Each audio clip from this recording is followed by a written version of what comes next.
If we talk about tubes, your typical butyl tube, which I have here on the scales, weighs 123 grams. TPU tube, which on the scales weighs 36 grams. And right there is your first 100-gram saving. Now, traditionally, you'd be paying $10 for that and probably $25 for this. So penny for penny, pound for pound, this is your quickest and most easiest way to drop weight on your bike. But it's not only just about dropping weight, it's about reducing rolling resistance. Okay, when we talk about contact points, we talk about handlebars, seat posts, seats. We also talk about things like your stem, and then of course your pedals. In this instance, if we look at just your basics, we're talking, in this case, a typical seat post. This is something I took off one of my bikes recently, purchased it brand new out of the store, brought it home, and this was the first thing I took off. Popping that on the scale, we're looking at 294 grams. Now, I happen to have the actual spec of the version I used to replace this, and I'll put that up in the link in a second. Here it is here.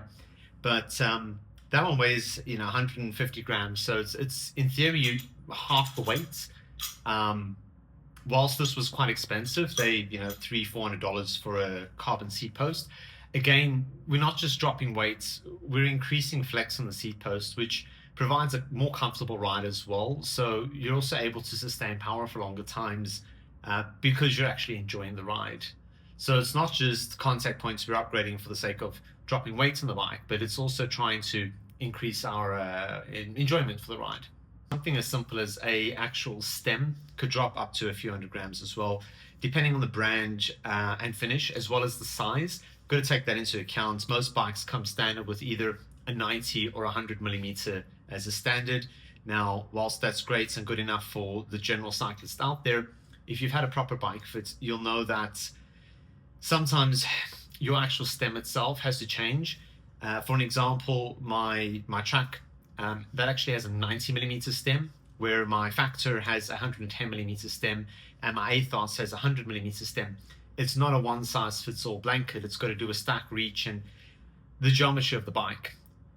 So if you are in a position to having to change one of these, I do recommend looking at a light version. You get these in carbon fiber. This example over here is actually aluminium, and it's actually from the Specialized brand. It was taken off my Aethos when I bought the bike. That unit there comes in at 126 grams. That would probably be as light as some carbon aluminium bar looks like. Now, generally speaking, they all come on your typical entry-level bikes. So anything aluminium or entry-level carbon fiber, generally speaking, Shimano 105 as your brand, would generally come with an aluminium. Now, whilst they're not terrible, they do weigh quite a lot. And again, coming back to that bike fit, my handlebars have to be 380, 400 millimeters max. This is a standard as 420. Whilst I say it's standard, majority of bikes on the market these days will come out as a 400, 420, depending on the brand. For an example, my track came out with a 400 millimeter bar, whilst my Aethos came out with a 420. Factor came in a 400. So again, it's probably better to have a bike fit done before you start changing parts. The last thing you want to do is go out and replace it with a carbon fiber lighter part. Think you've done the job, get a bike fit done, to realize you have to spend the money twice. Just going to zero the scales and we have a look at what this weighs. We're in for 307 grams. Now, I happen to have measured my prime carbon fiber bars before I put them on. They were 258, so this 50 gram saves just right there. Whilst, again, it's not the be-all and end-all, it was more for a comfort and a size thing for me. Wheels are going to be the biggest place that you can cut off weights on your bike. Now, what I've got here behind me is a prime example of how much weight is actually hidden just on your wheels. And I'm mindful that some people can or can't afford to have wheels put on their bikes. These are just good examples to explain how well you're able to save weight on your bike, and by shopping around you can pick up some really good deals. What I've got here are the Zip 303S wheels. They're not tubeless, although they can be. I've got TPU tubes in them and a set of Continental GP5000s. Now, please note that these are the STR because these are hookless rims.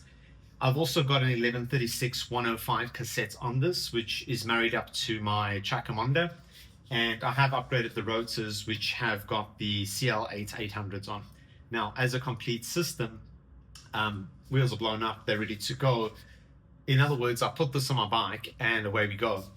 That wheel weighs in at 1.57 kilograms. So, just over 1.5 kilograms. Original stock or original factory wheel, that's the track Amonda came with. It is a 23mm deep wheel. It's the TLR version of their brand, and it's got the stock tires on. I don't even know what they are.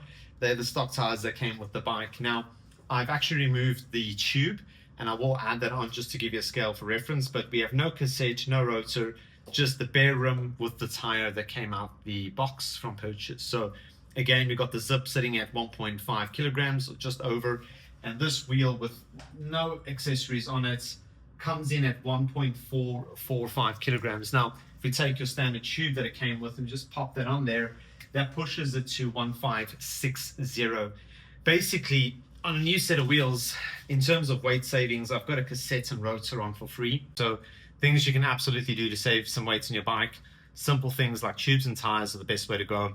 If you have some cash and you want to put some wheels on, absolutely, it's the biggest place to save some weight.